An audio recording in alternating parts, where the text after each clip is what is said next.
President Obama meets top congressional leaders today to explain his plan for ISIS. This is just a day before he will bring that plan to the American people. On his list for today, House Speaker John Boehner, House Minority Leader Nancy Pelosi, the Senate Majority Leader Harry Reid, and Senate Minority Leader Mitch McConnell. They will all gather. They will hear the president's plan and what he has in store for ISIS. Welcome, everybody. Brand new hour starts now of America's Newsroom. I'm Martha McCallum. And I'm Bill Hemmer. Good morning. Good morning to you, Martha. As the president gets ready for his meeting, Republican leaders set to make a statement.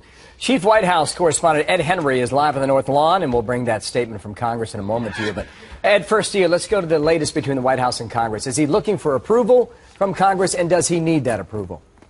They don't believe inside the White House, Bill, that he needs that approval, that for now at least existing law allows the president as commander-in-chief to continue to conduct these airstrikes in Iraq and potentially across the border into Syria. So what I think today is all about is a picture the White House can put out there that the president is, quote-unquote, consulting with congressional leaders. But it is very clear that in the Meet the Press interview on Sunday, yesterday at the White House podium, Josh Earnest and the president on Sunday in that NBC interview would not directly say that they want a vote on Capitol Hill to authorize the use of force because A, they think they've got the power, but B, remember what happened a year ago when the president was contemplating airstrikes in Syria, pulled back at the last moment, said, I'd rather get a consensus, go to Capitol Hill, have them vote on this. They couldn't find a consensus. And the president, if anything, a year later is weaker. If you look at the polls you've been talking about for the last hour or so, his leadership is seen as weaker right now. It'd be that much harder for him to actually get these votes through the House and Senate. So they'd rather just make their case to the leaders privately today and then to the public tomorrow. Yeah, you were with him in Cardiff and Wales on Friday when he laid out this three-prong approach.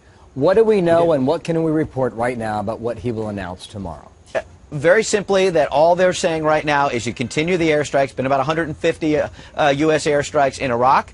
You, secondly, stand up the Iraqi government. We heard the Secretary of State, John Kerry, praise the Iraqi parliament for forming a new unity government. A lot of questions, though, about whether that unity government is really going to come together and whether the U.S. is propping that up and making more of it. We'll see. And then finally, weighing the option of expanding this air campaign into Syria. The president's already taken the idea of ground troops in Iraq or Syria off the table. So it would just be, are there going to be more airstrikes now in Syria as well as Iraq in the weeks and months ahead? But remember, as I talk about, the president making this case to the American people tomorrow night about how the Iraqi government's going to stand up and whatnot, remember in 2011 when the president brought all U.S. troops home from Iraq, what he said about how we're leaving behind a free, stable Iraq. Republicans jumping on those comments now because it's very clear that that is not what we left behind. And so every word the president puts out there tomorrow night is going to be measured very closely. We remember that well from 2011. Thank you. Ed Henry from the North Lawn.